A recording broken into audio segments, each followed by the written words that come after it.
Well, thank you to Stella Ambler of Municipal Watch for coming on to the podcast. Thank you, Stella, for taking the time to join us today. My pleasure. Thanks for having me. So your organization is quite new. We discovered you by listening to the Pointers podcast. What's the point? One afternoon, and we invited you on it. And because you're so new, I imagine a lot of our listeners have no idea what you're about. They don't know what this organization does. Can you just tell us what is Municipal Watch and why did you create this organization from the start? Thanks for starting there. I appreciate that. To be able to start at the beginning is exactly what I had in mind. Mainly, I guess, because I had been just recognizing how massive this level of government is and how really little attention is paid to it. I found that when I was a member of parliament, there is opposition built into the system at the federal level, the provincial level. There's a question period every day. It's covered by the media. Everyone knows what it is, and if they want to know what politicians are talking about, they go not only to the government, but they look at what the opposition is making hay about. And I found that, and so this happens, of course, across Canada and provincial legislatures as well. And I found that it really isn't happening so much at the municipal level. That municipal councillors, there's really nothing built into the system, and if they almost have to be their own opposition, which is really impossible to do. And sometimes if you're sitting around a council table, and I've seen this in my municipality in Simcoe County, but also elsewhere in bigger cities across Canada, that sometimes the councillors form a bit of a bubble, or they just bounce ideas off each other, and they're just not really hearing from ordinary citizens who have very ordinary concerns, which are ordinary but very important. So I just thought there was a great need for it, for that level of scrutiny, oversight at this level of government. On your what? I'm just going to follow up that, like, say on your website, you tout yourself as a grassroots, nonpartisan organization. And for our listeners who do live in Mississauga, they no doubt know that you were a Conservative MP from Mississauga South back in the day.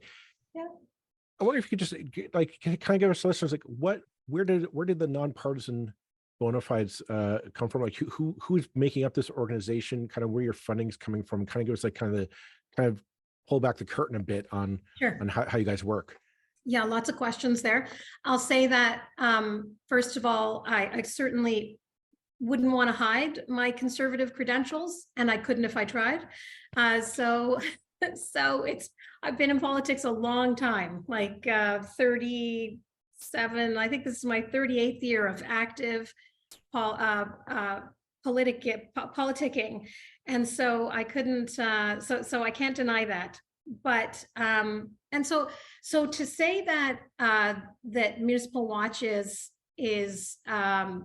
nonpartisan, I think can be squared with the fact that being conservative, I think in this case means that I'm looking out for taxpayers. I want transparency and mainly common sense. So sure, do my small c conservative spidey senses come into play all the time. But I think that doesn't mean that there aren't a lot of liberals supporting what we do, or New Democrats, or people who aren't identified affiliated with any party, just people who want kind of common sense government at the municipal level. In terms of supporters, I knew that it would actually not be all that difficult to find supporters. There are people out there who also agreed that there is a need for this, and they wanted, when I told them that I was thinking about doing this, They said, yeah, like, you know what, I'm individuals and businesses who said, yeah, I'll give you some money for that. Yeah, I don't mind pitching in. That seems like a good thing. And if we all benefit. So that group of people is growing, and I'm finding new people every day who are willing to make donations and to fund this effort. But it really is grassroots. And what will you actually be doing? I mean, apart from, obviously there's the media aspect, coming onto podcasts and whoever will help get your message out there. But Municipal Watch, I mean, what are you watching, and what will you be producing by way of actions, if you like? Right. Yeah, show me the money. That's Roland's question. Also a good question. So I'd actually like to start, mainly the idea is to shine a light. And so to make folks aware, in Halifax, that something is happening in Vancouver, and that, if we don't stop what's going on there, it might happen in your city. So a lot, there's part of that where I thought that a coordinated effort was needed. And in terms of what we're going to do, I'm hoping to use many tools. As a former politician, elected official myself, I know what makes politicians sit up and take notice. And so sometimes it's sometimes it's a petition, sometimes it's just a presentation to council. At other times, it might be a social media campaign, letter, even an old-fashioned letter writing campaign. You never know really what each individual, each campaign, I think, will be individual and focused in a different way on achieving the outcome that we're looking for. So, I mean, let's have some examples then. I mean, you've said, you've used the phrase sort of municipal madness. Let's have some examples. Give us some cities that are doing mad things right now in terms of either spending or whatever it is they're up to. Okay, well, there are so many, but I certainly, and they just really run the gamut. But just to give you an example, in Mississauga, where I used to serve, they spent, I think it was $130,000 to look into the renaming of Dundas Street. And so they found that the cost would be approximately $1.8 million. That's a lot of money. Apparently 10 people from the city inquired about, sent an emails or phoned in to their counselor and asked, hey, what's going to be done about this renaming of let's rename Dundas, or maybe even, will you rename Dundas? I'm not sure what the 10 inquiries actually, the content of them was, but for those 10 inquiries, potentially $1.8 million will be spent, and that does not include the homes and businesses that will be affected. And so even if the city spends $1.8 million, like where does it end? Are you asking those businesses to make those changes to their business, to their way of doing business? I mean, some people might say, oh, it's no big deal to change business cards and invoices and websites and whatever else needs to be changed. But these are small things that can really, that are, I would say, misguided at best, and they don't really, I don't think it's worth it. I don't think it's worth the money. Okay, but I'm familiar somewhat with the example that you just gave. The reason why the Mississauga was talking about changing Dundas was because there's the historical connotations with the person that's named after. So while I can understand the fiscal costs of changing it is something that has to be taken into consideration, there's more to it than just pure dollars and cents. There are people who would argue that the street shouldn't have been named Dundas in the first place because of the individual that it was named after. And I think that's why the city of Mississauga was investigating it. Now, so I get my question comes, it's like this, it's in politics, this, like politics isn't just a strict numbers and cents thing. This is, there were people in the community who said, we don't like this. We haven't liked this name ever. We don't like it now. We won't like it in the future. Change it. So how do you equate like the needs of those people, and some businesses say, well, it's going to be an inconvenience for me to change my name or my address on my letterhead, etc. It was 7,500 inconvenienced homes, people, and businesses.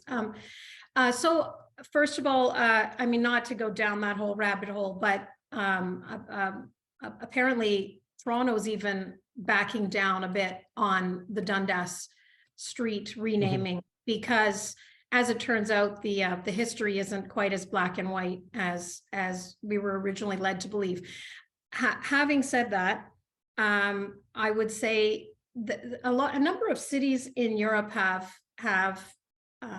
adopted the, I think they call it retain and explain model, which saves a lot of money, and it involves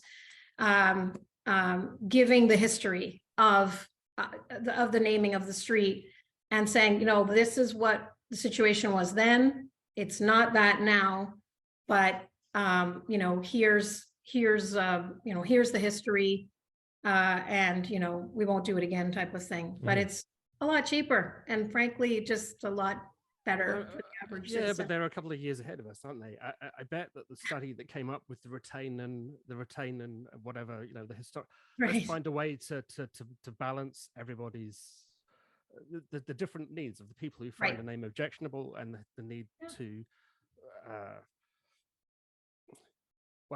the cost of change. Do what's right. Yeah, do what's you want to do what's right. Find the balance. I bet that cost more than $130,000. That will have gone through councils, and it will have been discussed over years. And it just so happens that there are a few further years down the road than we are. Yeah. And that in politics, there's not much you can do more than getting out of bed in the morning that doesn't cost about $130,000, because everything the government does gets billed at the highest dollar by whoever it is you're hiring to do the work. Yeah. No, listen, the problem is more that these expenditures never end. There's never an end point. And there's always some new department that started, and new employees added to the payroll for life. City like Burlington is constantly struggling, and actually Hamilton's struggling the same thing at the moment. They're struggling to get staff because they don't have enough money to pay what people want to be paid. They're not able to compete on the job market.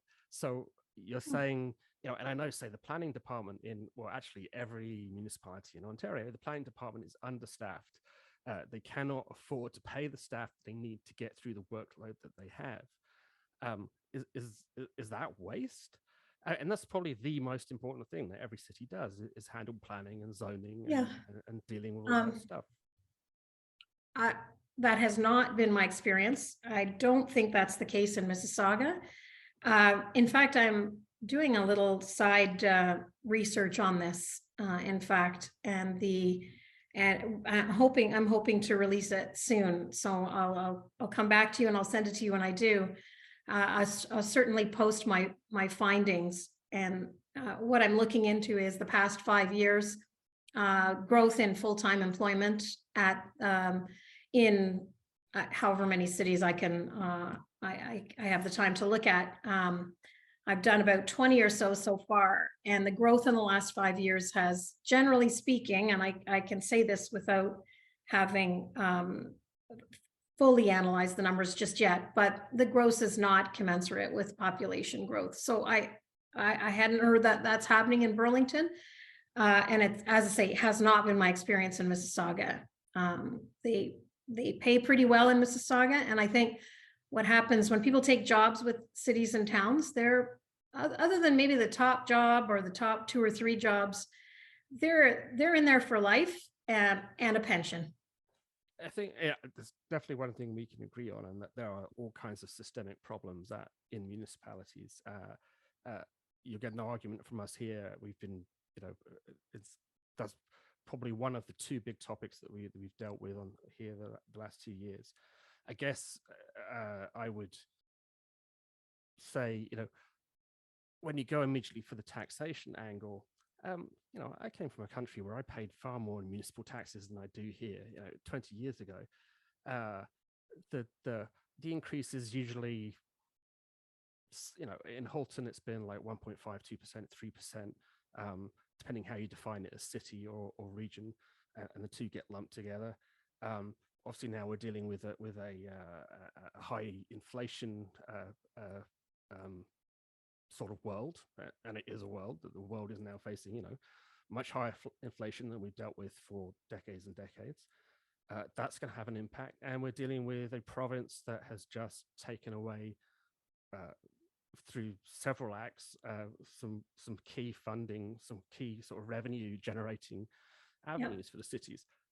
So it's a bit rich now to, having seen all of that, to then say, oh my God, this is outrageous, they're increasing our taxes. And so what the hell else are they supposed to do? I mean, how do you answer that point? Yeah, well, I'd say the average person is tightening their belts, and that's what municipalities should be doing too. So when the city of Mississauga passes a budget with a 3% increase and pats themselves on the back for that, those of us who've lived in Peel region know that that's just the city portion. And then we'll also be paying the 2.8% Peel portion as well. That's not 1 or 1.5%. That's 5.8. Compounded if they do it again next year and the year after and the year after. Listen, I don't want to be, I don't want to be all about, this isn't all about taxes either, but Edmonton was, there was a city staff proposed a 7% increase. They got it down to 4, which is still ridiculous. The city of Mississauga, I think Vaughan is talking about much higher numbers than that. I don't know if it's Vaughan. East Gwillimbury's talking 100.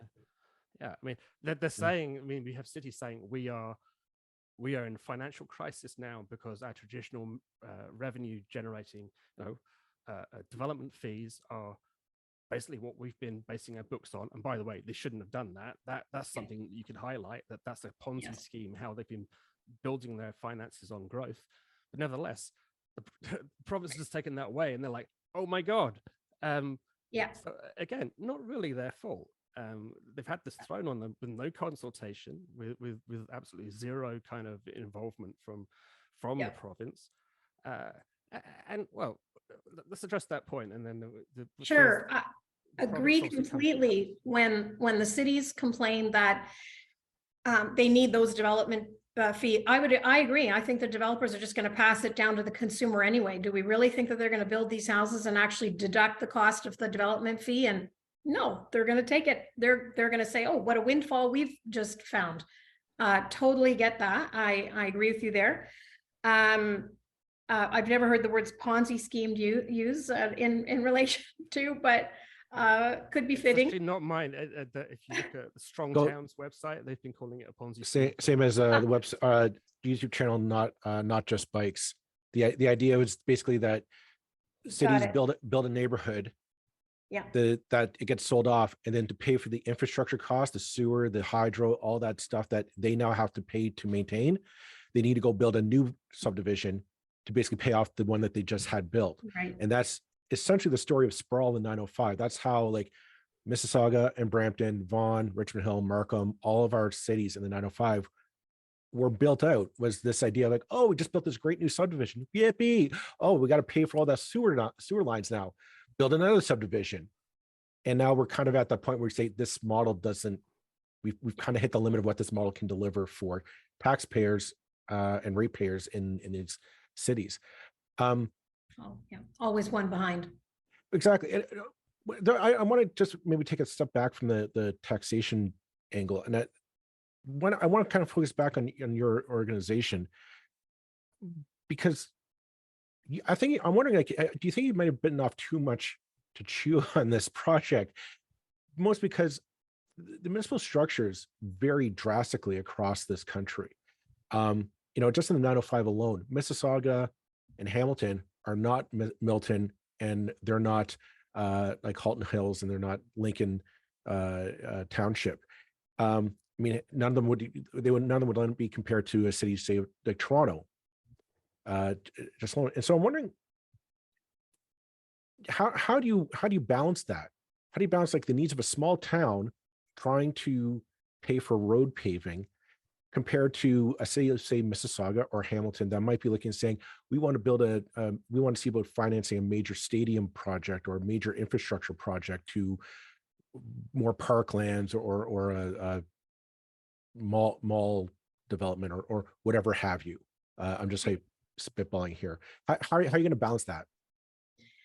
There is no question that the problems are, the challenges, the issues are all over the map. And they run the gamut from corruption to policies and programs.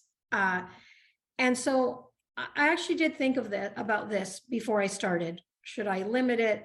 I knew that if I did limit the scope of Municipal Watch, that I would always want to be pushing the boundaries, and that someone in Saskatchewan would hear about something happening in Markham and say, hey, that's happening, or some version of that is happening here. So I didn't want to limit myself. You're absolutely right. It's a lot to bite off. And I'm noticing that even right now, because as I struggle to keep up with the phone calls and the emails and all the stories I'm hearing.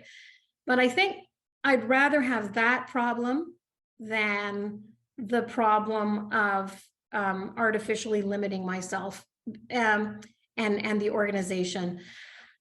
So I know that at some point I'll be, at certain times I will be against, behind the 8 ball, and maybe not doing as well as I should, shining a light on this or that. But I'd like to be able to pick out the issues and the happenings, the examples of municipal madness, without having to limit myself. And so, and as I said earlier, there are situations, there are things happening in certain municipalities that if Municipal Watch is successful at shining that light and bringing that transparency, then I hope that other municipalities will say, oh, wait a minute, maybe it's not such a good idea if we do that.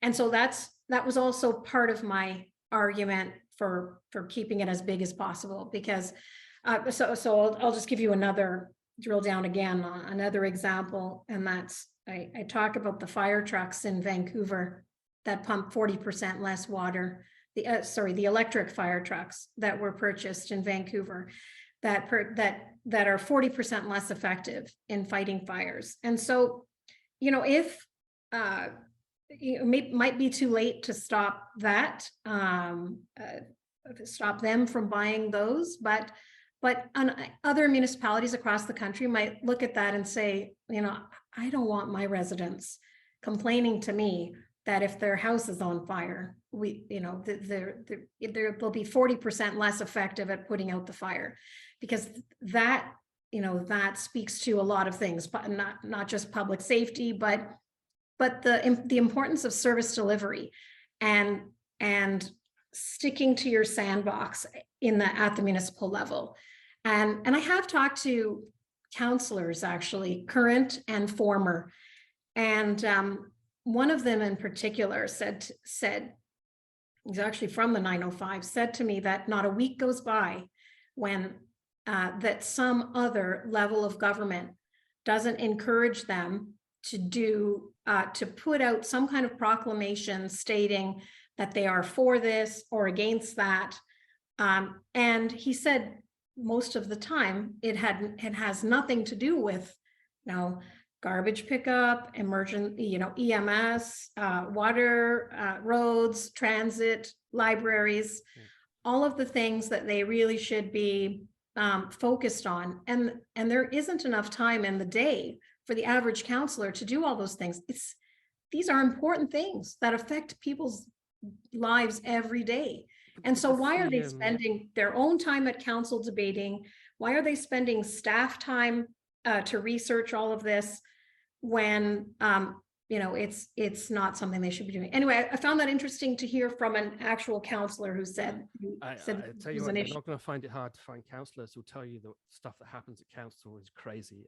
I'm sure. Most of them will agree with you on that. As I say, we would totally agree with you with that. Yeah. The only problem is defining your personal crazy. And it's like, you use that phrase right back at the start, common sense. And I always have a kind of problem with when we talk about, common sense, ordinary people say, it's like, well, my common sense and my ordinary people, who I think are pretty ordinary, think this. And there's a whole bunch of other people who are just as ordinary as I am.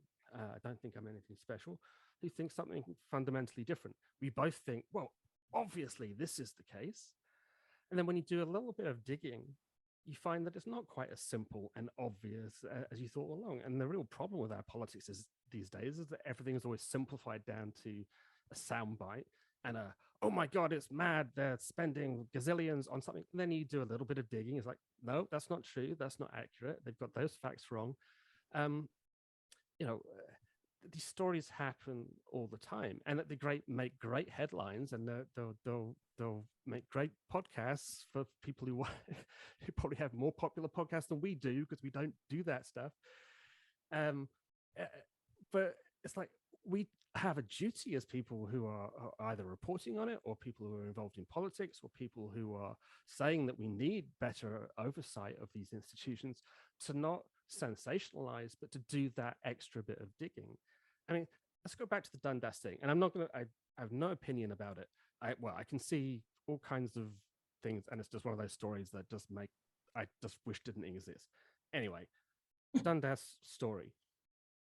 There are undoubtedly thousands upon thousands of people who think just even talking about it is a waste of time, spending any money of it is a waste of money.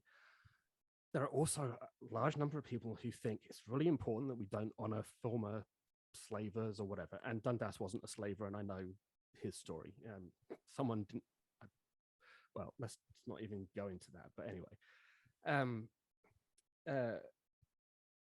and there's people who think, well, regardless of what the population thinks, we need to show a little bit more respect to the First Nations. Wouldn't it be nice not to have someone who they associate with something? So it's never that simple, is it? I mean, you can say, well, obviously this is crazy, and then you do that tiny little extra step of research, and it's like, well, actually, no, I see their point of view. And isn't that what we need more than anything in politics right now? The ability to see someone else's point of view and go, oh, well, yeah, okay, I wouldn't have thought it was an important thing for me, but I see why it's important for someone else. Right. I mean, that's a very long question. No, I completely, I get what you're asking. And I know that when I was an elected official, these were considerations that I had to balance every day. And talking about sensationalizing, I think maybe it's a spectrum, sensationalizing, shining a light. It's all part of the same thing. And if sometimes you do need to make a little bit of noise to get people to realize that this is happening in their own city and town or in the neighboring municipality. But I guess the way I look at it is that a lot of these roads that are paved with good intentions are sometimes they look good on the surface, and when you scratch the surface, you realize that they're really they are accomplishing something, but it's not usually benefiting the person who doesn't have a voice. And people who, I try to always think of the people who don't have voices, the ones who are not elected, the ones who don't understand the system, the ones who never appear on podcasts or whatever, and who are just trying to earn a living, put food on the table, pay the rent or the mortgage. And, will that person who feels powerless, who is for all intents and purposes powerless, am I speaking for that person? And because I really think that sometimes municipal councillors might lose sight of that. And frankly, if you didn't get into municipal politics to talk about potholes, stop signs, libraries, and police funding, or whatever, that's actually a bigger deal, but but those are all really important things. And if you neglect those duties to talk about things that are the purview of other levels of government, or that really don't benefit that person who doesn't have a voice, that's really what I'm hoping to call out. I see. I understand the point there, but I guess our thoughts are, I mean, these things are always so complicated. Like we're talking cities with 500, 700, 800, a million people all living there, and not all of them are all unanimously agreeing. From what we've read about from your website and what you've published so far, and kind of our conversation so far, I think your focus is indeed small c conservative in terms of tax dollars and how it's being spent, and that's being spent wisely and responsibly, which I think everyone listening can agree. Like that's important. That's I think the first role of government is to make sure that money is being spent properly and responsibly. The question, though, and I think this is where it comes into, this is this is where the drama happens, is where's that responsibility? What does that look like? And we were talking about the Dundas example. I'm not going to talk about that, but I was thinking a perfect example in Hamilton was there's a Johnny McDonald statue in Gore Park that it was entirely a municipal responsibility. It's not provincial or federal or anything else. And there was a big debate on whether or not to keep it up or tear it down. Like that, those are the things that municipal councils have to step in and say at one point, keep it up, leave it up, take it down, throw a tarp over it, whatever the case may be. So I guess my question is, like, where would you, how would your organization wade into this debate? Because I can understand people saying, well, I don't want to spend money to take it down. I'm also understanding a lot of people are saying they find the statute offensive, and we can't negate those opinions. We may not agree with it, but I think we can't ignore it. And I'm wondering, like, how does your organization walk that fine line to measure the municipal government's response to that? Yeah, and you're right.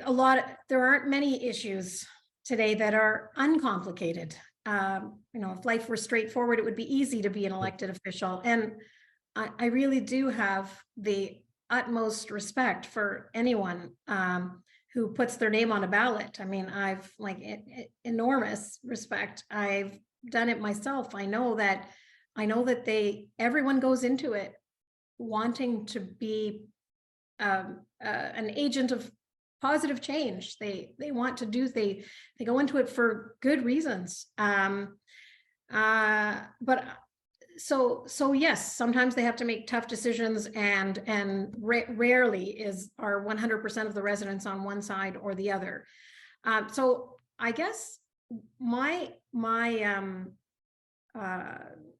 criteria would always be, are they putting people first? Is this going to improve the quality of life of the people they represent? So, I mean, I wish we hadn't gone down the rabbit hole of the political correctness stuff and the statues and the street names, although I brought it up, I recognize that. My fault.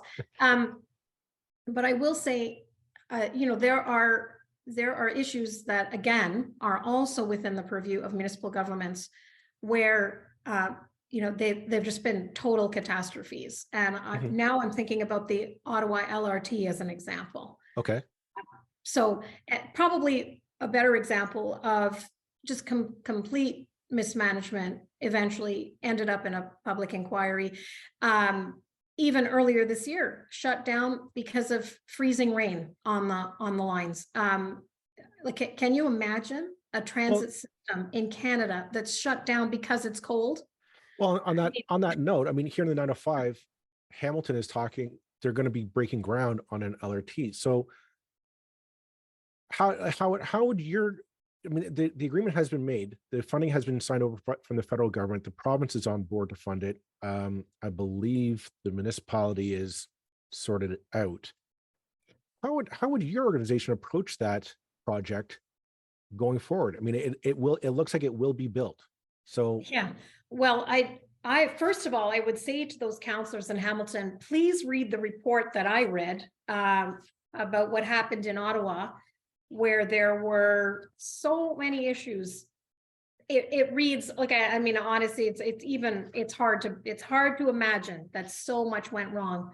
Everything from computer glitches to door faults to in the construction phase, there were derailments, or sorry, that was, I guess, right after, maybe that was in the testing phase, or I think even when it first opened, it was down. There were lawsuits. Oh, sinkholes. There was a section on sinkholes. So I guess I would say, look, let's be cautious. Let's please, Hamilton, look at what happened in Ottawa, learn lessons from that. Speak to the people in Ottawa, read the entire account of the public inquiry and take those recommendations seriously. If there were any, I actually don't know if there were any. Have you looked at KW's LRT project? I have not. Tell me about it. Well, I mean, it was the same issue. People were against it. People were angry that money was being spent on it. It was a tax. It was a horrible, horrible decision, a waste of tax dollars. How dare they? They're going to inconvenience all of us. This is the stupidest idea ever. Region went ahead and built it, and it is a roaring success. It is well used. They've expanded it. I have seen it myself. I've not yet ridden it, but I've seen it. I have friends and family still in KW who say, yeah, it was a fight. It was a slog. It was, every grassroots organization came out against it. But in the end, the region went ahead and pushed forward to get it built. And now that it's up and running, it is a success. It is a fundamental part of that region's transit system. My understanding is that it is funded, it operates well, it's well used, and I mean, I'm not going to say it's run perfectly, but I mean, a lot of people are turning to that as a success story in terms of LRT development that we should be exporting to other municipalities across the country. Good. Well, I hope that both Mississauga and Hamilton will take a page from Kitchener's book then. We've been saying that for years. Yeah, there you go. We've just got a few minutes left. There's two things I think we have to address before we're done.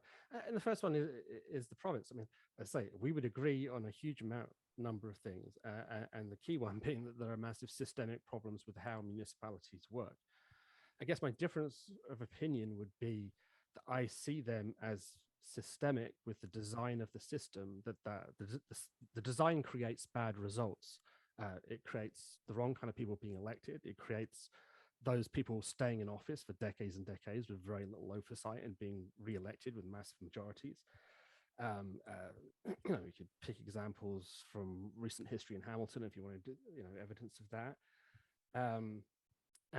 But all those things are actually not in the municipality's power to fix. They're actually the province's responsibility, and it's all in the Municipal Act. And yet, fair's fair. This is a very non-partisan statement because the Liberals were in office for however long and did nothing about it. And now we've had 5 years of a PC government doing absolutely nothing about it. And if anything, I would say making the situation a whole lot worse.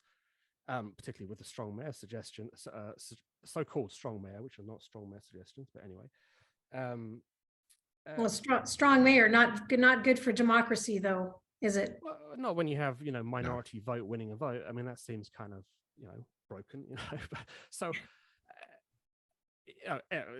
stick clear of the partisan stuff, but isn't the real problem with municipalities and the thing that needs to be watched and fixed and needs to have its be kind of raised and made a major issue is the need for fundamental reform at the provincial level of the Municipal Act. That's an excellent question. So I try, they are creatures of the province, municipalities. And I hate to say that, it sounds like I'm talking about, vermin or something, but It's in the I, Constitution, so it's just the way it is. right, that's it. This is how it works. So all I will say to that is that the Ontario government should not be an impediment to the municipalities doing their job. And I can point to a number of recent examples where that's exactly what they're doing. And they're not making it easy for municipalities. So give us those examples. That the development fees, I think, is a bit, well, that and the strong mayors are the two biggest examples. The whole Bill 23, like this is, I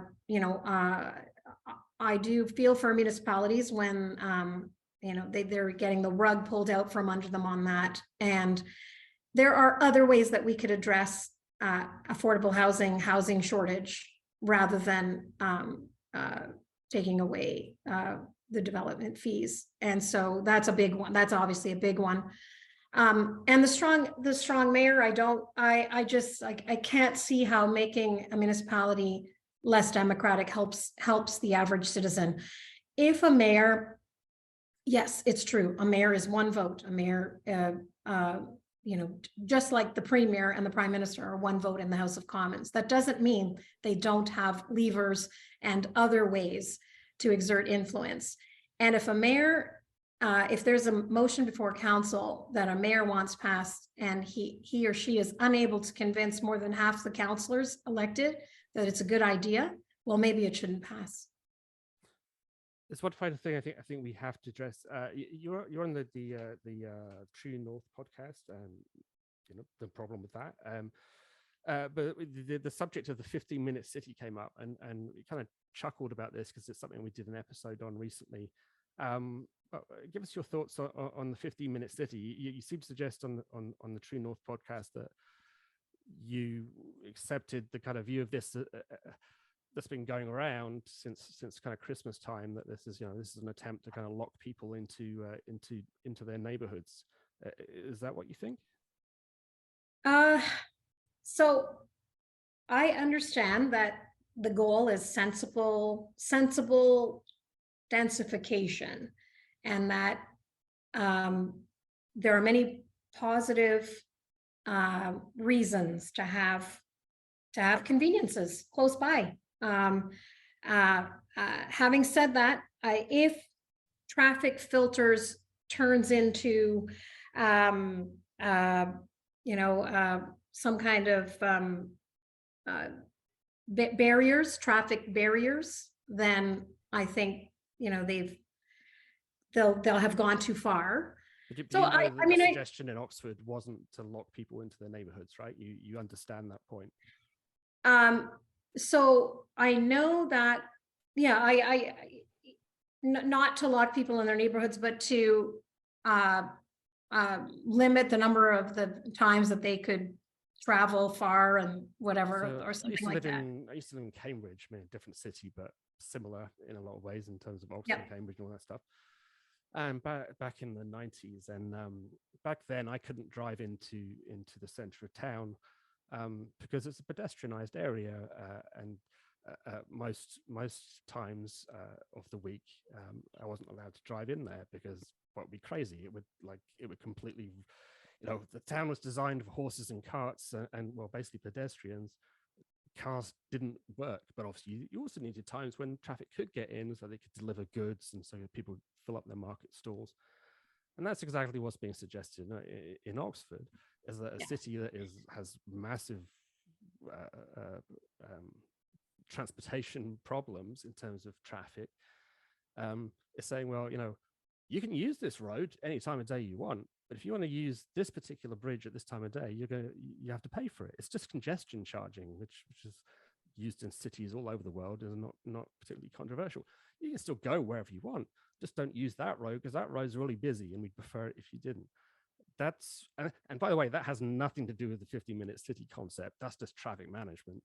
Right. 15-minute city concept is simply the idea that would be really nice if you live in a city, if you could walk to the most important things that you use day after day, like the corner shop or a swimming pool or the bank or whatever, within 15 minutes without having to get in your car, unless you really want to. If you want to, get in your car. Sure, I would say two things, and one is that removing zoning district, if the goal is to have more convenience, more mixed use zoning, more mid and high rise buildings, that sort of thing. Better zoning is to minimize congestion, to increase densification sensibly. That's a good idea. Natural densification on that score and multi-use is all good. That's all good. But when we start talking about limiting where people want to live because they don't mind driving a half an hour to get groceries or whatever, I really don't think that should happen. That's not what the 15-minute city philosophy is about. We did but I do know that there's a lot of judgment out there for people who live in, 98% of Canada is rural, and only 20% of the population lives in those rural municipalities. And these are folks who've chosen to mostly use their car to get places. And I hear you. Like my in-laws are all like, they literally live in the middle of nowhere. Like their house is in the middle of a field. Yeah. Nothing's around them for like half an hour. I understand that. No, we're and it's a choice. So I just wouldn't, actually the funniest thing I read about this was just an off the cuff comment by I think it was in the National Post, the journalist who said, well, they're trying to turn Edmonton into Manhattan, which I thought was kind of funny. Anyway, so I think we need to be realistic, and we remember what the goals are, which are affordable housing, traffic calming. All of these things are fine. But when it crosses the line into I don't know, it has the potential to cross over the line, and I don't see that happening so far, but I wouldn't want that to happen, and I don't think people are silly who are worried about it. I'm going to say something, Stella. From what you just described, you sound like you're in favor of the 15-minute city, because that's what we're promoting. That's what it's promoting, is like intensification, densification, walkability, and the choice of being able to walk to the corner store to pick up your milk and bread, or if you want to go across town to get the really good stuff, the really good bakery that we all know every city has, you can do that as well. And or the choice to live nowhere near a 15-minute city, and to drive a half an hour to get a good cup of coffee or nobody's saying if you want to live as my in-laws do in the middle of nowhere, you're entitled to do that. This is Canada. Nobody can stop you from living wherever you want. We're just saying, like, the idea of the 15 minutes, it was just a goal. Like, I don't even know if it's actual possible given the way that we've built our cities over the last 50 years. This is a pipe dream for a lot of us. I'm not entirely certain it's possible, but it's a nice goal to have. But I am seeing that we're coming up on our time, so I'm going to pull a plug in on this one. But thank you very much for coming on. I'm looking forward to seeing what you do and to see what you come up with over the next little bit. So thank you very much for coming on and sharing what Municipal Watch does with us and our listeners.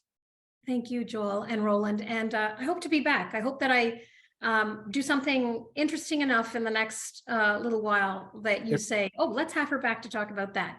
If you do, let us know, and we will see if we can find a half an hour to chat. Thank you. I appreciate it. I'll keep listening to your podcast. I love it. Thank you.